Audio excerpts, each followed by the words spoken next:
He don't got it, dog. It's squibbing and squabbing and squirting around like Miss B Nasty. That's not, no. The only way Florida State season can somehow miraculously not be one of the worst of all time in school history is if they beat Miami. Now, that's a tall task. I mean, Miami is a top 10 ranked team with a very, very potent offense and a Heisman candidate in Cam Ward. But FSU's got spunk. They've got tenacity. They've got cool uniforms. That's about it. Everything else is absolutely abysmal. One win on the season. We're going to get into this matchup, see how Florida State can win. Also, a recap or a callback to one of my earlier videos in the season talking about how this is already one of the worst seasons. We're going to look back at the previous Florida State seasons because it is still one of the worst seasons in all of history since we've checked. Look at a few things for Miami. Look at some stats, see what these guys rank, and see how in any way, shape, or form, fashion, and otherwise, Florida State can shock Miami, because if they do, that would be hilarious, and it would be par for the course for this fantastic college football season. First things first, though, appreciate y'all watching these videos. If you like these videos, please like it. If you don't like it, dislike it, subscribe, hit the bell icon, do the things that YouTubers ask you to do. Let's get right into it. I like to start on Twitter. I'm not sure if you remember the notorious,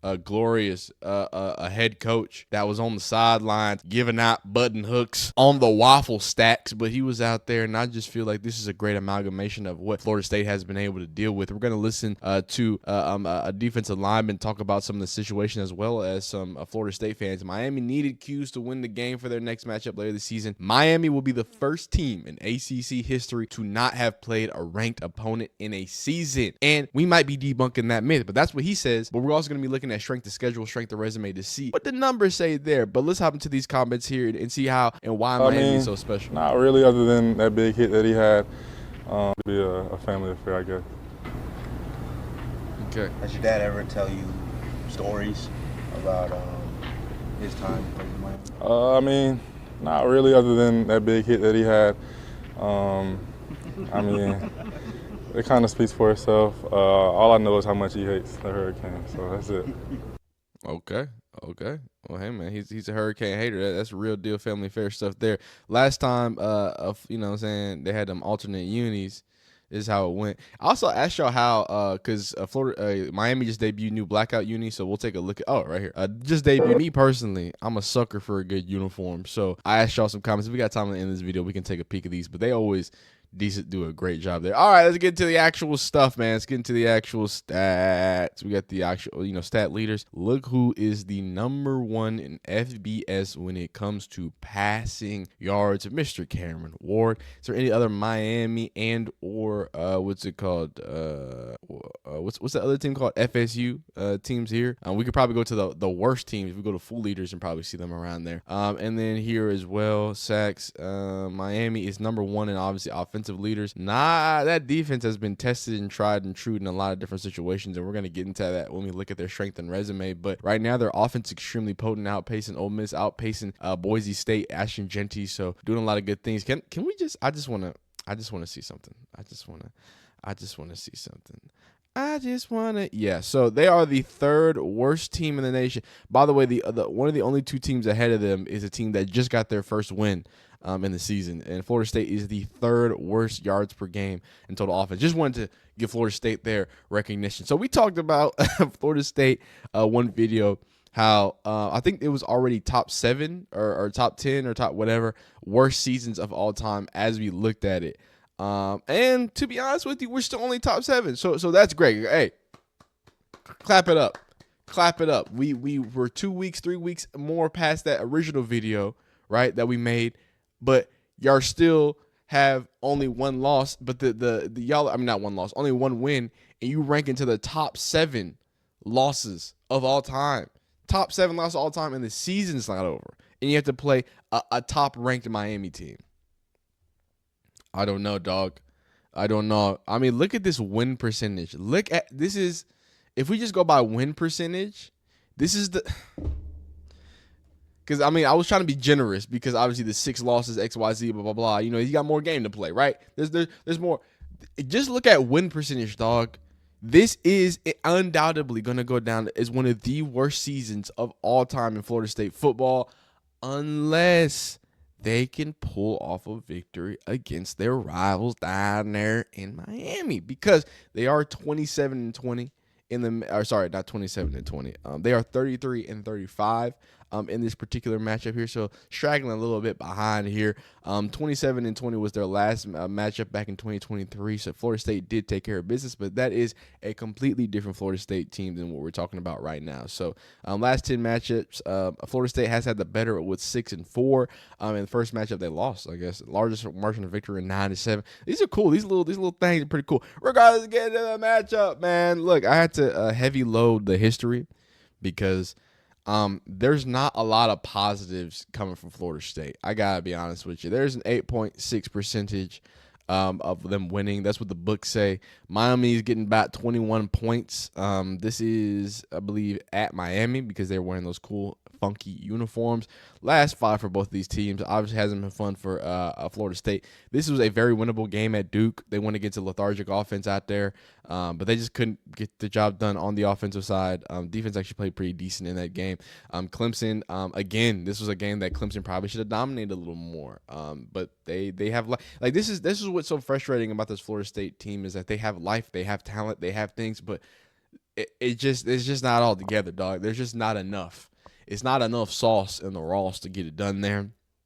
And then, of course, you lose against Smooth, but Smooth's becoming a decent team out there and what they're doing in the CC. So Memphis is another loss there, and then you have your win against Cal. Miami's last have been some hard-fought games, man. When you look at these last 3 games, Virginia Tech, and that's a good defense there. Then you go against Cal down to the wire, and then Louisville in a comeback. Like, they have been tried and tested, these last 3 teams. So we can talk about their strength of schedule and strength of resume, XYZ. Actually, we will talk about strength of resume because a lot of people, I feel like, me included, kind of give Miami a bad rap because they weren't playing a lot of people and they were struggling with the Virginia Techs of the world, with the Cows of the world, and things of that nature. The computer or ESPN seems to differ because, as you can see, they are number 2 when it comes to strength of resume and strength of schedule. They are number 40, so they're about bottom mid. But strength of resume, apparently, you know what I'm saying, number 2, them being undefeated, them being able to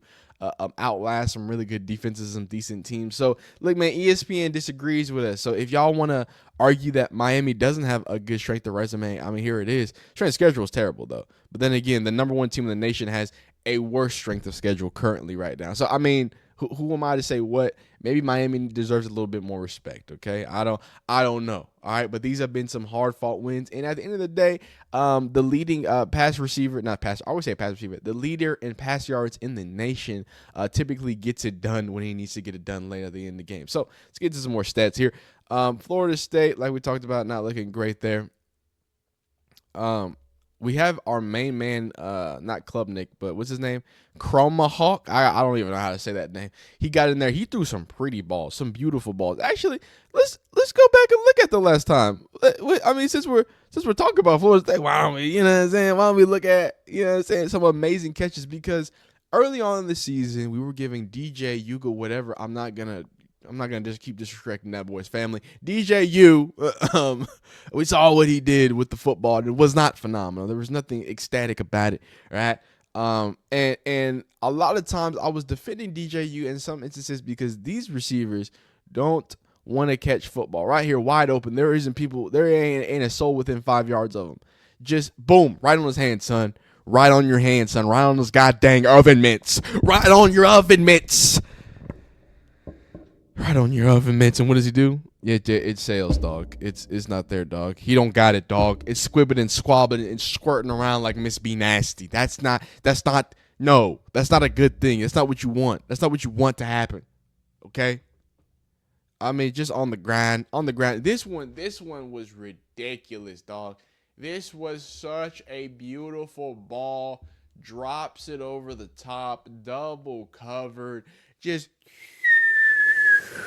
boom! And guess what? This goddamn troglodyte. I mean, a little bit of push up there. That's a vet move, okay? And then we're here. We're tracking. We're catching with our shoulder pads. We're catching with our shoulder pads, and it worked. It worked. It worked. But what do we do after this? I mean, look at how many. That's like 3 frames. Are they going to show it again? Oh, yeah. They're not even going to show it. He dropped it, by the way. They're not gonna show it, but he dropped it. He dropped that one. So lots of drops from this squad, man. Lots of drops from this squad. I don't like it. I don't like it. But what I was saying was, Mr. Krumah was throwing some seeds out there, even though the throwing percentage doesn't say it. You know what I'm saying? The stats don't say it. I liked a lot of the balls he was putting out there. That guy is talented. So they've got a bright future out there in FSU. But Brock Glenn seems to be the guy. Obviously, DJ is hurt. So he's going to have a whole medical situation there. He's throwing 50% completion, 5.3 average, 35 long, 2 touchdowns, 3 interceptions. He's taking 5 sacks. Now, what I like a lot about Brock Glenn, and I think this is going to be the key to success, is the fact that he can wiggle a little bit. And, I mean, he can get out the pocket. He can run. He's very explosive in the run game. And I thought, at 250 pounds, you would think DJU would be the one that would be able to kind of galvanize the run game. But whenever he was getting in trouble playmaking wise, and he's a young quarterback, he's a redshirt freshman. He started, being able to use his legs a little more, get on the ground a little more, and it was very effective. And I feel like if they don't do something like that against this Miami defense that has talent, but clearly we're gonna show you the ranking. It clearly is not the most elite when it comes to at least the numbers that they allowed to get put up on. If you feel me, so. That's the story here. You can see some more of these total numbers there. Going to their team stats here. We've got, they score 15.3 points a game. Let's get out of here. Let's get into the nitty gritty, man. 15 points a game. That is 128, almost bottom ranked. We already talked about their yards per game. They are bottom 3 in yards a game, like we looked at. Yards of play, again, bottom 5, a third down conversion, bottom 3, fourth down conversion. Fourth down conversion, number 34. That's good. Number 72 in red zone scoring. So they're half decent, half mid when it comes to that. Defense doesn't play bad. They're middle of the pack in all different situations, but you can run the ball against these boys. I mean, look at this. 64, bit mid there, and a bit of sadness here. Let's stop. Let's go to Miami because this it's too much sadness over there. We already looked at Cam Ward. We know what he gets after it.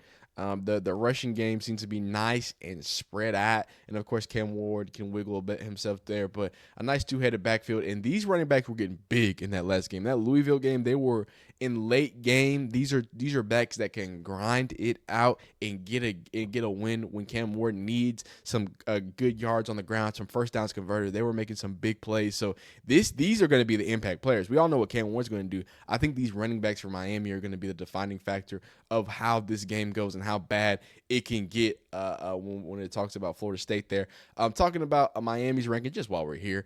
Let me pull it right here. While we're here, again, number 1 in points a game, number 1 in yards a game, number 6 in points of play, number 1 in yards of play, number 1 in third down conversions. Mind you, this is a team that gets in a lot of peculiar situations. They've had to win a lot of hard-fought games and a lot of and you know what I'm saying, especially as of late.